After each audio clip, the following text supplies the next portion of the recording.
Nchi za magharibi kama vile USA wameonyesha kutokumtaka Ibrahim Traore, rais wa mpito wa Burkina Faso aliingia madarakani baada ya mapinduzi mwaka 2022 akimtoa Paul Henri Sandaogo Damiba ambaye yupo madarakani. Licha ya kukabiliwa na majaribio mbalimbali ya kupinduliwa, Ibrahim Traore ameweza kusimama imara hadi sasa.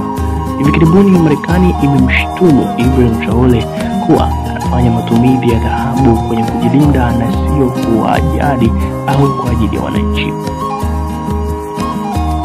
Tuhuma hizo zimeonyesha wazi kuwa Ibrahim Traore anaandamwa zaidi na serikali ya Marekani kwa ajili ya kutaka kumshusha, kwani inaonekana kuwa ni kizuizi cha wao kutokunufaika ndani ya Afrika.